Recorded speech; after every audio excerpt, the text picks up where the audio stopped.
Año 2010. Imagina entrar a tu sala, pararte frente a la televisión y mover las manos en el aire para navegar por un menú que parece sacado de la película Minority Report. Sin cables, sin botones, sin un solo control en la mano. Para millones de personas el futuro de la ciencia ficción había llegado y venía metido en una barra negra conectada a la Xbox 360. Kinect no solo fue un fenómeno, fue un récord mundial. Se convirtió en el dispositivo electrónico de consumo que más rápido se vendió en toda la historia de la humanidad. Pero detrás de las luces, el Cirque du Soleil y las cifras millonarias, se gestaba uno de los giros estratégicos más drásticos y destructivos en la historia de Microsoft. Esta es la historia de cómo la ambición por conquistar al público casual nos dio una maravilla tecnológica, nos prometió el futuro y terminó cambiando el destino de Xbox para siempre. Acompáñenos porque hoy en The GameCube repasamos la verdadera historia de Kinect, cuando nuestro cuerpo fue el control.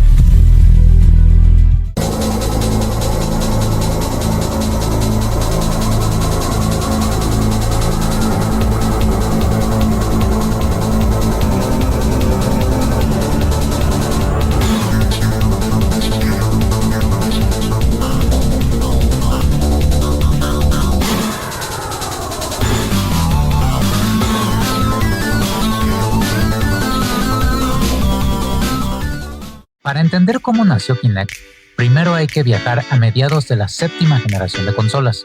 La Xbox 360 la estaba rompiendo.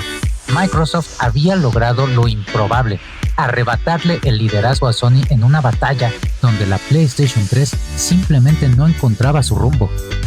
Pero no todo era color de rosa en Redmond. La 360 cargaba con una cicatriz profunda, el infame aro rojo de la muerte. Las prisas por salir primero al mercado resultaron en un fallo masivo de hardware que le costó a Microsoft más de $1,000 millones en garantías y rediseños. En medio de esta tormenta, en el 2007, ocurrió un cambio de guardia decisivo. Peter Moore, el carismático ejecutivo que se había tatuado los logos de Halo 2 y GTA 4 en el brazo para promocionarlos, dejaba la compañía. En su lugar asumió Don Mattrick, un ex ejecutivo de Electronic Arts con una visión radicalmente distinta para el futuro de la marca. Mattrick no estaba preocupado por Sony. Mientras Xbox y PlayStation se peleaban a muerte por los jugadores más acérrimos, un gigante silencioso despertó en Japón, la Nintendo Wii. Tras el tropiezo de GameCube, Nintendo rompió las reglas del juego.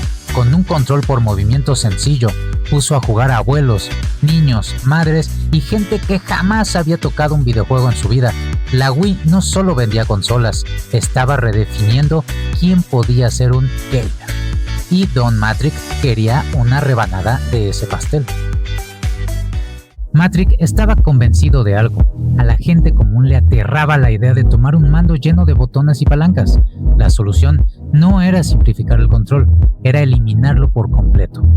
La búsqueda de esta tecnología quedó en manos de Alex Kipman, un brillante ingeniero brasileño que, en 2006, había descubierto el trabajo de PrimeSense, una startup israelí capaz de mapear el cuerpo humano en 3D mediante sensores infrarrojos. Microsoft absorbió la idea, le inyectó millones de dólares y sumó avances internos en inteligencia artificial y reconocimiento de voz que llevaban décadas desarrollando. A finales de 2008, el proyecto recibió luz verde bajo el nombre clave Project Nathan. Lo que vino después fue puro espectáculo mediático. En la E3 de 2009, Microsoft dejó al mundo con la boca abierta. Trajeron al mismísimo Steven Spielberg para proclamar que estábamos ante el fin de las barreras en el entretenimiento. Y luego, Peter Molyneux presentó Project Milo, una demostración técnica donde un jugador interactuaba en tiempo real con un niño virtual que parecía responder a emociones, objetos físicos y gestos con una naturalidad espeluznante. Sony acababa de mostrar su PlayStation Move, un mando con una bola de luz que parecía una copia directa del Wiimote. Pero lo que Microsoft jugaba era otra liga. Las expectativas volaron por los cielos. Pero entre lo que se promete en un escenario en Los Ángeles y lo que llega a las tiendas, suele haber un abismo. y 2009 fue un año financieramente brutal. Fabricar la tecnología original de Natal era absurdamente caro. Temerosos de vender un accesorio con pérdidas, la cúpula directiva de Microsoft tomó una decisión fatal a principios de 2010: remover el procesador interno del sensor. En lugar de que el dispositivo procesara las imágenes y los movimientos por su cuenta, ahora la CPU de la propia Xbox 360 tendría que hacer todo el trabajo pesado. Se recortó la resolución de las cámaras y la calidad en los micrófonos. Este tijeretazo provocó dos problemas catastróficos. 1. Proyectos ambiciosos como Project Milo se volvieron técnicamente imposibles de ejecutar. Y 2. Nació el enemigo mortal de los juegos de precisión, el input lag. El retraso entre tu movimiento real y lo que pasaba en la pantalla era enorme. Mientras un juego normal respondía en 60 milisegundos aproximadamente, el juego con mejor respuesta de Kinect bordeaba los 150 milisegundos.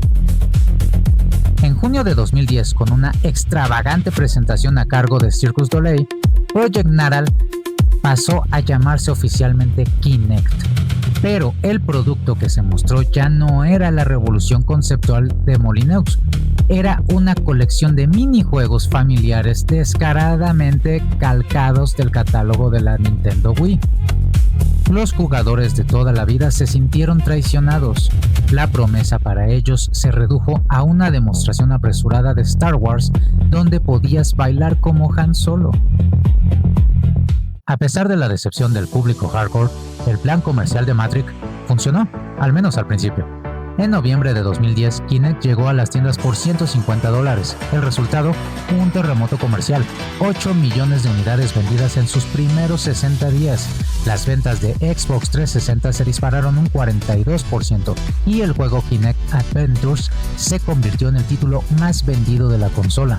Por un momento, Microsoft pareció haber ganado la apuesta, pero era una ilusión óptica. Mientras Microsoft celebraba las ventas de Kinect, el verdadero rey del juego casual no estaba en la televisión de la sala, estaba en los bolsillos.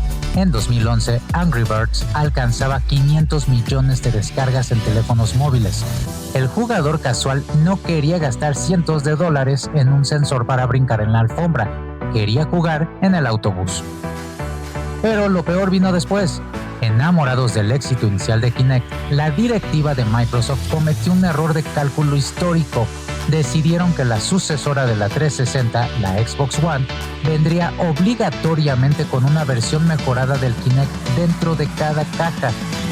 Esa decisión incrementó el precio de la Xbox One a $500, 100 más cara que la PS4. Le restó potencia gráfica a la consola para reservarla al sensor y desató una crisis de privacidad por una cámara que requería estar siempre escuchando. Fue el principio del fin. Para cuando Phil Spencer tomó el mando de Xbox en 2014, la misión fue muy clara: salvar la marca. Poco a poco, Kinect fue desmantelado. Primero eliminaron la obligatoriedad de comprarlo junto a la consola. Sin una base de usuarios garantizada, los desarrolladores abandonaron el sensor por completo. Luego, el puerto dedicado desapareció en la Xbox One S. Y finalmente, en octubre de 2017, Microsoft anunció el cese definitivo de su fabricación. ¿Fue Kinect un fracaso? En el mundo de los videojuegos, comercialmente fue una montaña rusa que terminó en estrellamiento. Sin embargo, su tecnología era demasiado buena para morir. Los algoritmos y sensores de profundidad desarrollados para Kinect sirvieron como piedra angular para la tecnología que usas hoy a diario. Desde el reconocimiento facial, el Face ID de Apple, hasta las gafas de realidad aumentada y el sistema Windows Hello. Kinect fue una apuesta arriesgada, imperfecta y por momentos frustrante, pero también fue un momento mágico donde la industria se atrevió a soñar con una forma completamente distinta de interactuar con la tecnología y a más de uno de nosotros nos sacó una sonrisa mientras brincábamos en la sala intentando esquivar obstáculos virtuales. Si te gustó este recorrido por la historia del gaming, no olvides darle un buen like, suscribirte al canal y activar la campanita para no perderte ningún video de The GameCube. ¿Llegaste a tener un Kinect en casa? ¿Cuál era tu juego favorito o tu mayor frustración con él? Déjanos los comentarios, los estaremos leyendo todos. Nos vemos en el próximo episodio. Yo soy Rodri. Y yo soy Fanny. Y esto fue The GameCube. Nos vemos en el siguiente punto de control.